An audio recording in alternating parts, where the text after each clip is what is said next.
मिल जाती है और वहां से आप रिवाइज करते हैं तो आपकी तैयारी बिल्कुल से टकाटक हो जाएगी। हेलो दोस्तों, अभी तक हम एसएससी जीडी के exam pattern and question paper जिन 4 सेक्शन में डिवाइडेड रहते हैं उनके बारे में बेसिक डिस्कशन तो कर ही चुके हैं। सेक्शन चल रहा था हमारा जीएस का, जिसमें कि कौन कौन से सब्जेक्ट आते हैं और कौन से सब्जेक्ट से ज्यादा क्वेश्चन पुट अप होते हैं, ये सब हम कर चुके हैं। प्रीवियस ईयर क्वेश्चन पेपर भी कर चुके हैं। आज की वीडियो रहने वाली है हिस्ट्री के इंपॉर्टेंट टॉपिक से रिलेटेड। और हिस्ट्री स्टार्ट करने से पहले 2 इंपॉर्टेंट बातें। नंबर 1, आपके पास लुसेंट वाली बुक जरूर हो, इसे आप यूनिवर्सल भी मान सकते हैं। नंबर 2, कभी भी ना हिस्ट्री को बोरिंग सब्जेक्ट मानकर ना पढ़े, अदरवाइज आपको नींद ही आएगी, कुछ समझ नहीं आएगा, कुछ याद नहीं होगा। हाँ, एक रास्ता है, अगर आप फौज की तैयारी कर रहे हैं तो आप आधुनिक भारत से स्टार्ट कीजिए। वहाँ राष्ट्रीय आंदोलन, 1857 की क्रांति, ये सब है ना बहुत ही इंटरेस्टिंग टॉपिक है, बिल्कुल भी आप बोर नहीं होने वाले हैं।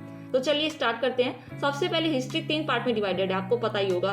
नंबर 1, प्राचीन कालीन, मध्यकालीन और आधुनिक कालीन। प्राचीन कालीन से स्टार्ट करते हैं।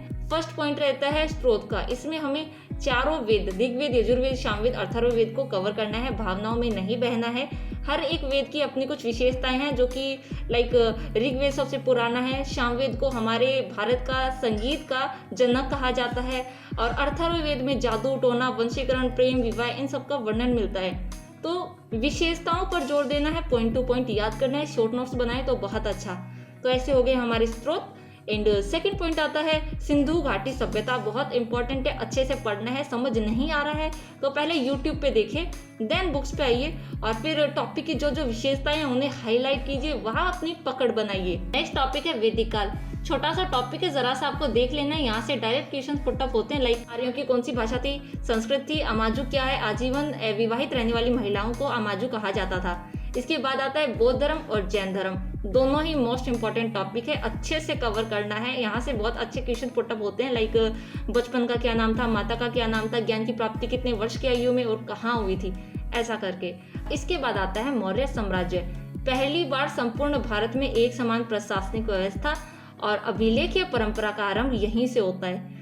प्रमुख शासक चंद्रगुप्त मौर्य, बिंदुसार और सम्राट अशोक अच्छे से आपको कवर करना है। इनके दरबार में कौन कौन प्रमुख विद्वान थे एंड उनके द्वारा रचित पुस्तकें, निर्माण कार्य, ये सब आपको देखना है। एंड कलिंग का युद्ध, जिसके बाद सम्राट अशोक ने बौद्ध धर्म अपना लिया था। इनके बाद आते हैं कुषाण वंश और गुप्त वंश, दोनों ही बहुत इंपॉर्टेंट है। इनके प्रमुख शासक, लाइक कुषाण वंश में है राजा कनिष्क, जो कि चीनी सेना को हराने वाले प्रथम भारतीय शासक थे, और इन्हीं ने शक संवत स्टार्ट किया था, जो कि भारत का राष्ट्रीय संवत है। एंड गुप्त वंश की बात करें तो चंद्रगुप्त सेकंड बहुत इंपॉर्टेंट है। इनके दरबार में 9 रत्न थे, जिनमें से एक कालिदास थे। तो इस तरह से इनके दरबार में जो प्रमुख विद्वान हुए, उनकी पुस्तकें, निर्माण कार्य आपको याद करना है। और इनके बाद राजपूत वंशों की उत्पत्ति होती है, जिनमें कि पृथ्वीराज चौहान बहुत ही महत्वपूर्ण है, अच्छे से कवर करना है। त्राइन का प्रथम युद्ध, जिसमें कि पृथ्वीराज चौहान की विजय हुई, और सेकंड युद्ध, जिसमें कि मोहम्मद गोरी की। बस इतना ही पढ़ना है। इसके बाद मध्यकालीन भारत स्टार्ट होता है। मध्यकालीन भारत स्टार्ट होता है अरबों के आक्रमण से। कुछ ज्यादा नहीं पढ़ना है, बस 2 ही लाइनें आपको याद रखनी की। अरबों का फर्स्ट सफल आक्रमण किसने और कब किया था? मोहम्मद बिन कासिम ने किया था, 712 ईस्वी में किया था। सेकंड पॉइंट, मोहम्मद गजनी, जरा सा देख लेना है। इनका 1025 का सोमनाथ मंदिर पर अटैक बहुत ही महत्वपूर्ण है, ये आपको याद रखना है। नेक्स्ट टॉपिक आता है दिल्ली सल्तनत। बहुत ज्यादा इंपॉर्टेंट है, यहाँ से क्वेश्चन बहुत अच्छे लेवल वाले पुटअप होते हैं। गुलाम वंश, खिलजी वंश, तुगलक वंश और लोधी वंश अच्छे से आपको पढ़ना है।